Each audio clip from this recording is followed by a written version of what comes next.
우리가 이제 6번째 언어장애 교육이라고 하는 것을 하려고 해요. 네, 이런 언어장애라고 하는 아이들은 수용과 표현에 어려움이 있고, 그럼 수용과 표현에 어려움이 있는 아이들은 이미 자바라, 평가 혹은 분석이라고 하는 것을 통해서 어떻게 하면 효과적인 중재를 할지를 선생님들이 아까 어휘다양도라고 하는 기출문제 봤을 때 스크립트라든지 강화된 환경중심 언어중재 생각나시죠? 그런 것처럼 아이들에게도 효과적으로 발화라든지 자발화를 향상시킬 수 있는 여러 가지 교육적인 방법이 있다라고 해요.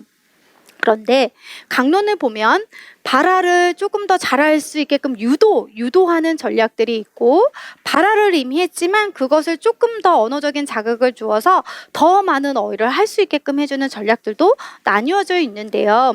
실질적으로 2판하고 3판으로 바뀌면서 특히 이제 발화를 유도하는 전략 안에서는 예시만 바뀌었고요. 그 다음에 발화 후 언어 자극 전략이라고 하는 부분에 있어서는 과거에 2판에 있는 내용을 제가 그대로 실었다라고 미리 말씀을 드렸거든요. 3판에는요. 확장, 확대, 재구성만 있고 나머지는 다 없어요. 2판에만 있는 거. 그런데 우리는 기출문제를 위해서는 2판에 있는 내용들도 알고 있어야 된다라고 말씀을 드렸고요. 그리고 이 교정적 피드백이라고 하는 부분은 선생님들이 조음문장애라고 하는 파트 안에서 교실에서 아이들에게 조음문장애가 있는 아이들에게 효과적으로 중재할 때 추후에 교정적 피드백이라고 하는 걸 언어 교육할 때 제가 분명히 또 설명해 드린다라고 하는 거 생각나시죠? 그래서 교정적 피드백 다양한 유형들에 대해서도 알아볼 건데, 실질적으로 다시 한번 2판에 있는 내용이었었고요. 2판에 있을 때는 이 교정적 피드백 유형이 따로 있지는 않았어요. 하지만 이제 3판으로 가면서 교정적 피드백 유형의 다양한 유형이 있고, 그 안에서 확장, 확대, 재구성만 살아났거든요.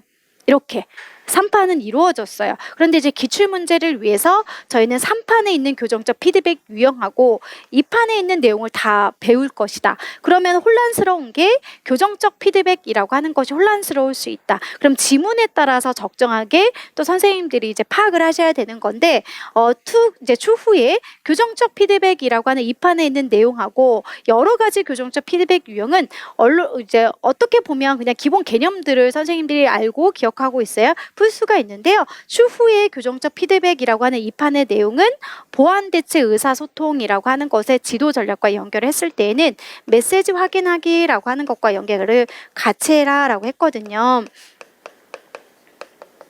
그래서 이거를 이제 한 가지 주의를 해야 될 부분이다라고 정리하시면 될 것 같고요.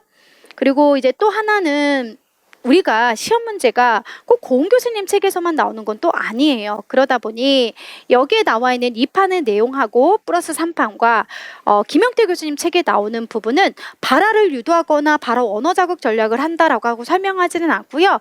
비구어 전략, 구어적인 전략, 그걸 직접적인 단서를 두어서 언어를 이 아이가 더 향상할 수 있도록 할 거냐, 아니면 간접적인 단서를 두어서 아이가 더 언어를 확장할 수 있게끔, 아니면 혹은 향상할 수 있게끔 지도할 거냐라고 해서 용어가 조금은 또 다를 수 있거든요. 그렇기 때문에 저희는 전반적으로 고은 교수님 책을 보고 플러스 김영태 교수님 책에 해설 자료에 있기 때문에 그 같이 이제 살펴보려고 하고요. 근데 어차피 겹쳐지긴 하지만 문제에 따라서 보면 이제 김영태 교수님 책이다, 고은 교수님 책이다, 이런 게 조금은 노골적으로 드러나거든요. 자, 그렇게 알아볼 건데, 그냥 선생님 어차피 설명은 책에 있으니까 저희는 발화 유도 전략에서 혼잣말 기법, 평행적, 그럼 간단하게 혼잣말 기법은 이제 추후에 교사가 교사 입장, 평행적 발화 기법은 교사가 아동의 입장에서 할 거고, FA 질문법은 어제 봤던 것처럼 2개의 선지를 주고 아이가 고를 수 있도록 해주고요. 대치 요청이라고 하는 건 목표 단어가 나올 때까지 계속 유도하는 것이라고 보시면 돼요. 그리고 교정적 피드백 유형은 추후에 여러 가지 종류를 이제 같이 볼 거고, 확장, 확대라고 했을 때 이제 확장이라고 하는 개념은 3가지로, 이건 미리 한번 정리를 한번 해볼까요? 3가지 예시로 저는 설명을 해드릴 거거든요. 큰 틀은 문법을 보충을 해주는 거예요. 큰 틀은 문법을 보충을 해주는 건데, 저희가 첫 번째와 2번째 예시는요, 전보식 문장 안에서 예시를 해드릴게요. 그럼 첫 번째, 2번째 전보식 문장이라고 했을 때, 예를 들면 실제 시험 문제 나왔던 걸로 그냥 모자라고 하는 것에 명사를 써요. 그럼 모자라고 하는 것을 우리 아이에게 명사만 사용하지 않고 플러스 동사를 해주면 그래도 2단어 이상 사용을 하는 거잖아요. 그래서 모자 줘라고 했을 때 동사를 채워주는 문법을 보충해주는 것도 확장의 의미로 볼 수 있고요. 그 다음에 이제는 줘 아니면 신어라고 하는 동사만 주어지고 아이가 명사라고 하는 것을 채울 수도 있거든요. 그래서 실제 모자 줘에서 저를 동사를 통해 문법을 채워주는 것도 있고, 그 다음에 줘라고 하는 건 하나의 예시인 거지만 추후에 신어 라고 했을 때 얘는 동사잖아요. 그러면 앞에 신발이라고 하는 명사를 채우는 거. 그럼 큰 틀에서는 전보식 문장 안에서 동사를 채워주기도 하고 명사, 문법을 다 보충해 주는 것이 기출에 출제가 됐어요. 그런데 이제 세 번째는 뭐냐면 이 자체가 전보식 문장이에요. 그러면 이 자체가 전보식 문장인 거잖아요. 그럼 모자 조라고 했을 때 뭐가 빠졌어요? 조사가 다 빠졌거든요. 그럼 조사를 채워주는 방법도 있어요. 그래서 모자를 조사 채워주면서 뭐 주세요. 이렇게 아이가 더 확장할 수 있겠지요. 그래서 3가지 방법으로 보시면 되거든요. 동사를 채워주는 거, 명사를 채워주는 거, 전보식 문장 안에서 우리가 조사를 채우면서 문장이 달라지는 거라고 보시면 되겠습니다. 이런 것들을 이제 예시를 통해서 저희가 앞으로 볼 거고요. 확대는 뭐 의미, 그러면 흔히 우리가 봤던 체험, 네, 생각하면 되거든요. 꿈이 뭐. 그래서 의미를 보충해 주는 것도 있고, 이 부분의 교정적 피드백이라고 하는 것은요. 아이가 잘못 발화를 했어요. 그러면 먼저 칭찬을 먼저 해주래요. 잘했어. 멋지다. 이렇게 칭찬 한번 해주고 그 다음에 바로 정확하게 교정시켜주는 걸로 설명하고 있고요. 그리고 재구성이라고 하는 거, 이 부분이 이제 과거 문제까지 풀 때에는 약간 예시가 계속 달라졌거든요. 1판, 2판, 3판 예시가 다 달라요. 그래서 최근에는 뭐 3판 위주로 보겠지만 저희는 재구성 부분에서 1판은 안, 못 이런 식으로 해서 재구성을 볼 거고요. 그 다음에 재구성이라고 했을 때 실질적으로 뭐 영희가 철수를 때렸어. 그러면 영희가 철수한테 맞았어. 이렇게 의미도 있지만 여기에서도 재구성은 어순이 또 달라서 재구성해 주는 걸로 또 설명하기도 해요. 자, 수정이라고 하는 것은 잘못 말한 것을 정확하게 지적을 해주는 거죠. 정확하게 바꿔주는 거. 수정 후 제시도 요청이라고 하는 것은 뭐 멍멍이야? 실제 이 아이가 고양이를 멍멍이라고 잘못했으면 얘는 멍멍이가 아니라 고양이 맞아? 틀려 뭐 이런 식으로 다시 한번 요청을 해주는 것이 있고요. 자기 수정도 자기 수정 모델도 있고 자기 수정 요청이라고 하는 것이 있는데 이것은 아이가 잘못 말한 발화를 그대로 다시 한번 해주면서 모델을 보여준다든지 이거 맞아? 틀려 뭐 이런 식으로 또 요청하는 것을 저희가 한번 살펴보려고 합니다. 자, 그럼 이제 본문에 있는 내용부터 한번 살펴보려고 하는데요. 해설 자료는 365쪽에 있는 거 살펴보도록 하겠습니다. 뭐 누누이 강조해도 뭐 이거 또 나올 것이다 라고 하는 것을 선생님들이 잘 아실 것 같습니다. 너무 많이 매년마다 출제 빈도가 굉장히 높은 건데 난이도는 그렇게 높지는 않지요. 자, 혼잣말 기법이라고 하는 것은 아동에게 요구하지 않으면서 교사가 자기 행위에 대해서 혼자 대화를 하듯이 하는 거. 교사가 교사 입장에서 하는 거죠. 그래서 밥을 다 먹었으니 이제 식판을 치워야겠다. 밥을 다 먹었으니 이제 칫솔에 치약을 짜야 되겠다. 누가 누구 입장? 교사가 교사 입장에서 지금 하고 있습니다. 자, 평행적 발화 기법이라고 하는 것은 아동 행위에 대해서 아동의 입장에서 말하는데 이걸 누가 교사가 아동의 입장에서 얘기를 해주는 거죠. 추후에 선생님이 이제 예시를 볼 때 과자를 물끄러미 바라본다. 선생님 과자 주세요 라고 하는 것은 교사가 아동의 입장에서 잘 얘기를 해주는 것도 있는데요. 기출문제를 보면 이게 첫 번째 버전이라고 보시면 되고 이것만 있지는 않거든요. 예시가 평행적 발화 기법을 보면 아이가 이렇게 장난감을 가지고 있어요. 가지고 놀고 있어요. 그러면 준호가 장난감을 가지고 있네. 준호가 장난감을 가지고 노는구나. 이렇게 해서 또 발화하는 예시가 있거든요. 이 2가지로 외워놓으시면 어떤 경우는 선생님 아니면 이게 없어도 지수 과자 주세요 라고 예시를 쓰는 경우도 있고 그냥 아이의 입장에서 서술해주는 식으로도 좀 문장을 말해주는 경우도 있거든요. 그래서 추후에 선생님들이 잠깐만 왔다 갔다 한번 해볼까요? 여기에 나오는 것처럼 장난감 자동차를 갖고 놓으면 김 교사는 자동차 운전하네. 자동차 운전하고 있네. 그래서 추후에 공을 바구니에 넣고 있으면 연지가 공을 바구니에 넣고 있구나. 공을 넣고 있구나 라고 해서 평행적 발화 기법 예시 2가지를 암기하고 계시면 되거든요. 그래서 첫 번째 예시는 기본적으로 많이 선생님 아니면 지수 뭐뭐 해주세요 라고 높임말을 쓰는 예시 첫 번째 하나. 두 번째는 여기 지문에 있는 것처럼 교사가 아동의 입장에 있는 행위에 대해서 그대로 문장으로 말해주는 경우. 두 번째. 이 두 가지가 앞으로 기출문제에서 반복될 거거든요. 그걸 기억하시면 되고요. 그 다음 아직까지 나온 적은 없어요. 그래서 FA 질문법은 두 가지 선지를 골라준다라고 했습니다. 빨간색 아니면 파란색에서 아이가 선지에 답할 수 있게끔 해주면 되고요. 대치 요청이라고 하는 것은 바로 정확하게 피드백은 해주진 않아요. 그냥 목표 발화를 나올 때까지 계속 유도하는 것이라고 보면 되거든요. 목표 단어가 나올 때까지 아동의 말을 고쳐 나가도록 유도한다. 이거 하면 이거 뭔데? 라고 해서 교사가 유도하는 이런 예시가 전부였었습니다. 이 정도 이제 선생님들이 기억하시면 될 것 같고요.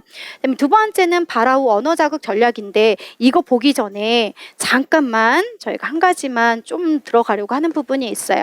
그게 뭐냐면 이제 앞으로 선생님들이 지금 제가 66번의 문제를 풀 때, 66번의 문제를 풀 때 이건 유특 문제잖아요. 그럼 유특 책에도 혼잣말 기법, 평행적 발화 기법 이런 것들이 나오거든요. 그런데 우리가 앞으로 문제를 풀 때 약간 방향이 다른 부분이 있어요.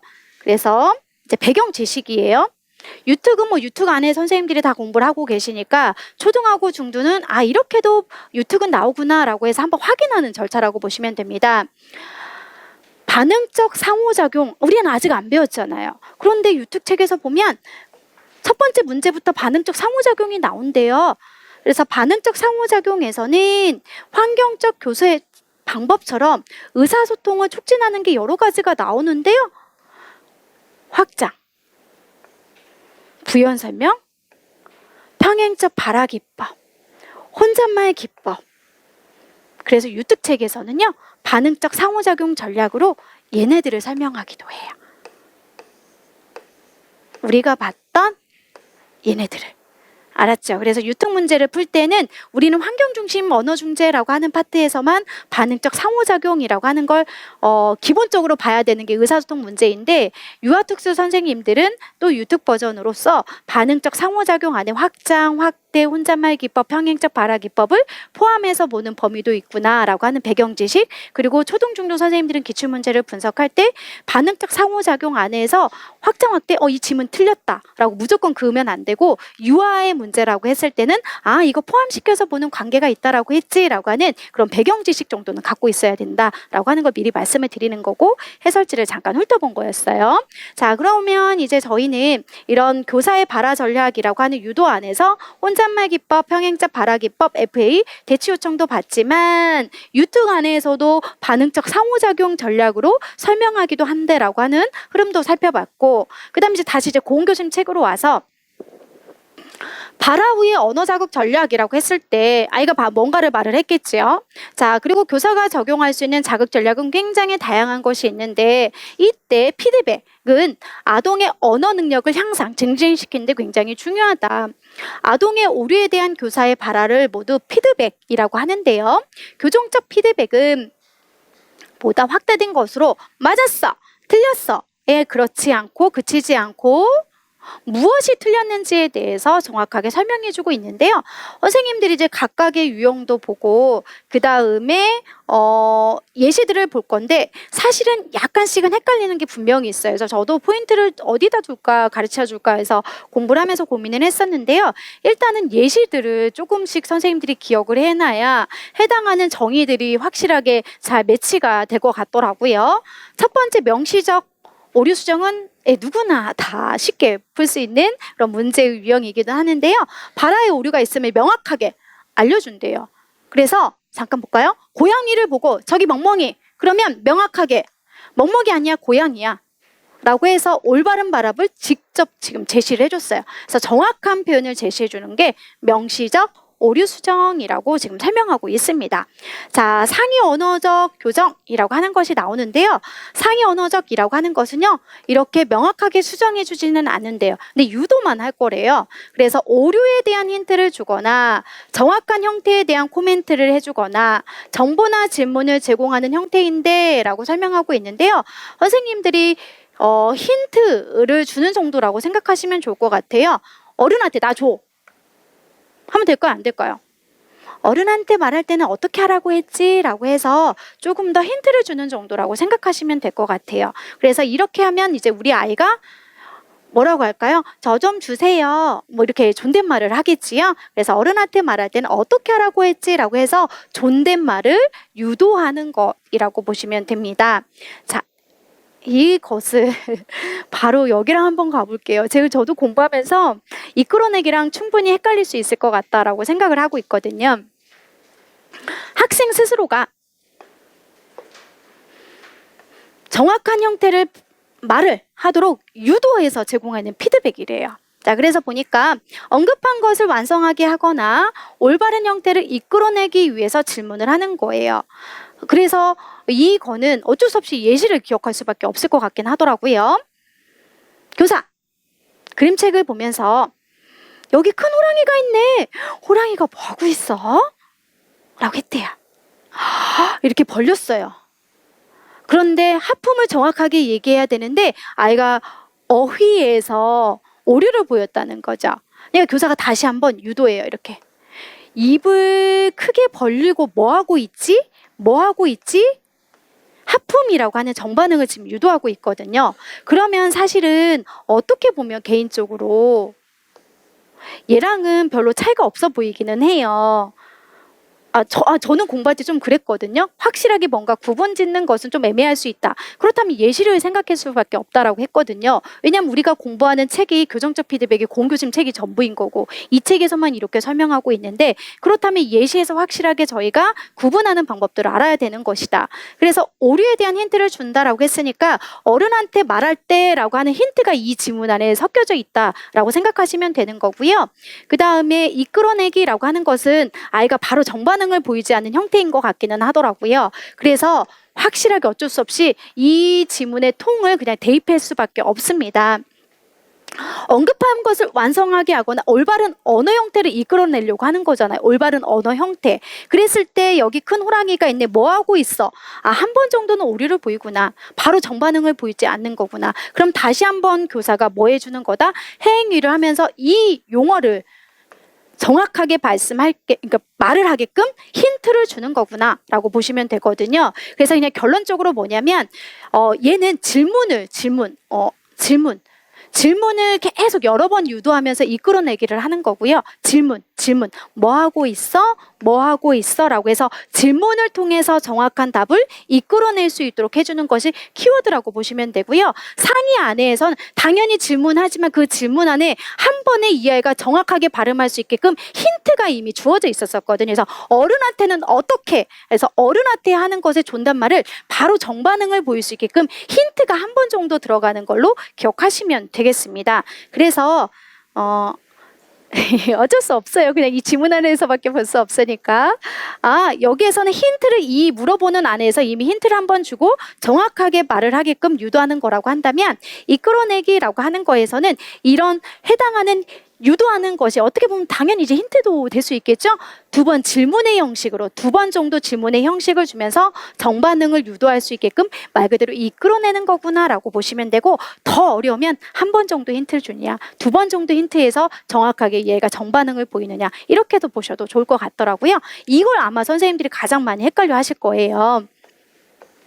자, 이 부분을 한번 짚어드렸고요. 아무튼 이 지문 안에서 바로 정반응을 유도하게끔 실제 시험 문제는 만약에 나온다면 나올 거니까 걱정하지 않으셔도 되고 만약에 제가 출제자라고 한다면 굳이 헷갈리는 걸 낼 필요는 없을 것 같고요. 그냥 예시 안에서 정확하게 명확한 거 안 그래도 많은데 출제고 많은데 그럴 것 같습니다.